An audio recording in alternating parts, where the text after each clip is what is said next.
Hello, third grade. Today we're going to be drawing little lightning bugs in a mason jar and painting them if you have paint. So let's get started. So here's an example of a finished artwork, and we're going to start by doing a simple mason jar on this piece of paper.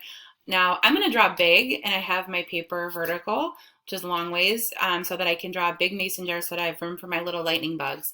So to start with, I'm going to take a piece of white paper and a black Sharpie, and please feel free to use whatever you have at this point for art supplies. And I'm going to start at the top with the top of my mason jar. I'm actually going to make two marks. I'm going to make a line at the top for the top of my jar. And then I'm also going to make a line at the bottom to figure out how big I want my jar to be because I don't want to run out of space. I'm going to do that the best that I can. I'm not using a ruler because I'm actually going to cut this out. So I want it to be, you do the best that you can. It doesn't have to be perfect. So here's the top of my mason jar, which is going to be a little bit smaller than the bottom. So what I'm going to do after I draw that line on the top is I'm just going to curve it down on one side. Then I'm going to make a line that curves down on the other side. And this is going to be part of the lid. So if you remember back to the example, the lid has curved sides like this. And then I'm going to make a very simple mason jar top. So I'm going to just take my marker and just go across and just kind of try to connect it right there, just like that. And then after I do that, I want to make the curved edges on the top and then the sides of my mason jar. So I'm going to move in just a little bit from the top, and I'm going to go down and curve out. And I'm going to do that on one side before I do the other side because I want it to be symmetrical, which means same on both sides, the best that you can. It doesn't have to be perfect. Just take your time and do your best. Now mine's mine's a little bit off because I'm doing this backwards. So actually not a big deal because since I'm using Sharpie, I am able to just go over it, and I'm going to paint, so no big deal. I'm going to cover up my mistake. Mistakes happen, no big deal. So now I know where the bottom is going to end up being. So I'm going to take my marker and I'm going to slowly work my way down and connect the side. And then I want to do the same thing on this side. So again, I'm going to take my marker. I'm going to go down to the other side. There we go. So it's pretty good. So then after we do that, we need to create our little fireflies inside of the jar. I'm going to do that with crayon. You can also use, I have a silver Sharpie, but I don't know how many of you would have something like that. I do have silver crayon. You can just use black crayon, black marker. You can just start with pencil if you want. Do this with anything you want. I'm going to use crayons and watercolors with mine. So if you have that, great. If not, that's okay too. So what I'm going to do for my little fireflies, make this a little bit smaller so you guys can kind of see both. I'm going to take and do the heads of the fireflies first. So those are just going to be circles. And I'm going to use crayon because I'm going to do a watercolor resist. So I want to press down hard with that crayon.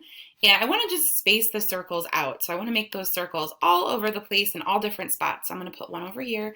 You can make more than 3 if you want. If you want to make a bunch, go for it. You can do as many as you want, but I'm just going to do 3. I'm good with that. So I'm going to do 3 little fireflies all over the place. Okay, so there's those. Now after I do that, I do have a silver crayon, so I'm going to do silver for the wings, but if you don't have silver, just use black or use whatever you have. And I'm going to go out from the sides. Actually, I'll do it both sides. I'll go do a straight line across. So this is the head. This black line is going to be the head, okay? So I'm going to do a line under the head, and then I'm going to do a curved line that goes down and back up. And then same thing, I'm going to start right here. I'm going to do another line that goes down and back up. And there we go. I got my little wings. So while I'm here, I can do the body as well if I want. So I'm just going to do the body is just going to be a little curved line that attaches to the bottom of the wings, just like that. So there's the body. And I didn't color it anything in yet. I'm just doing an outline right now. So I'm going to do my other little firefly. Down here near the bottom, he's going to be flying a different direction. So again, I'm going to start by the head, do a line across, wings, curved line over, another curved line over, and then start like in the middle of the wings and do the body. And then same thing for this little dude over here. I'm going to make him fly in a different direction too. So he's going to go this way.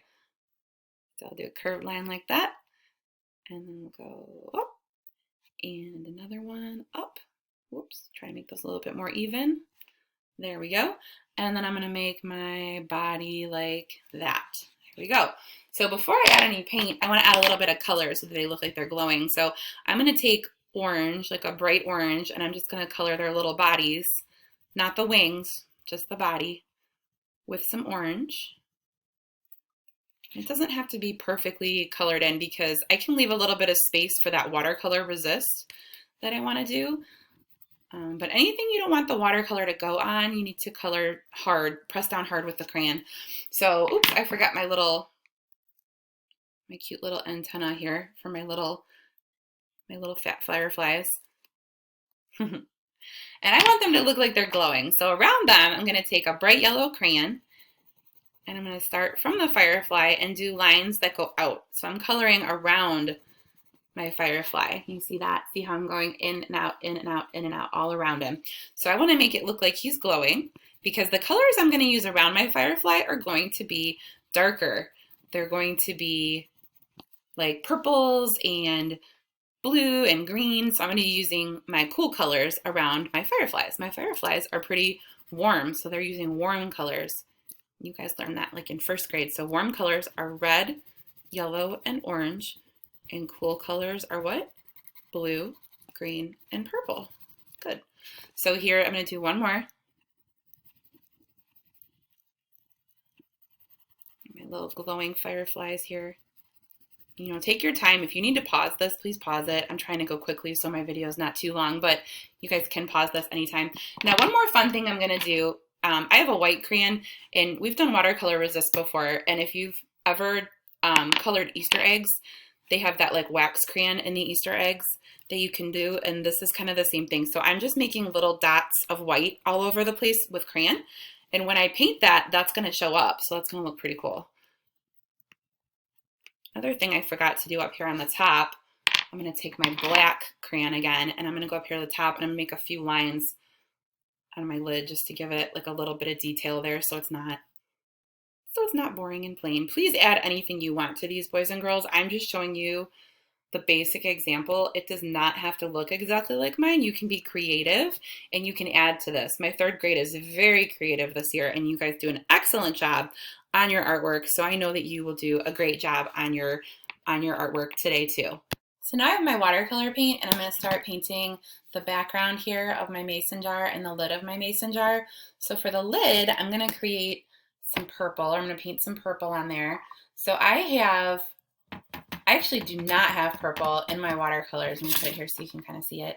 I have blue, I have red. So blue and red make purple. So if you don't have purple, you can always make it.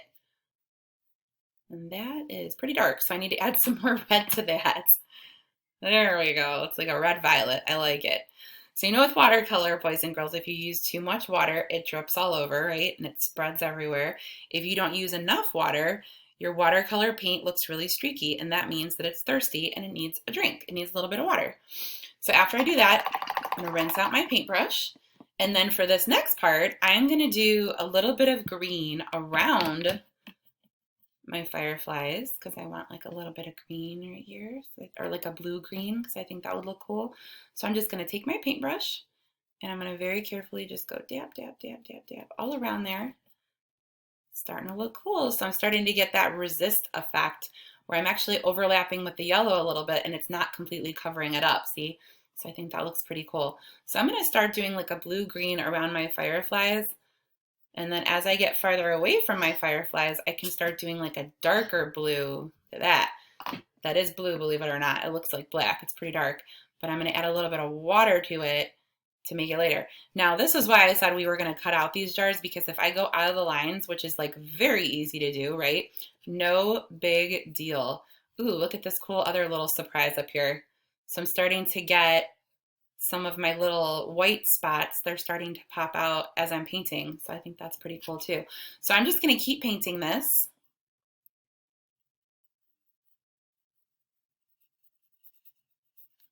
I'm going to do the whole thing and take my time and do a really good job. So here are my fireflies in a jar.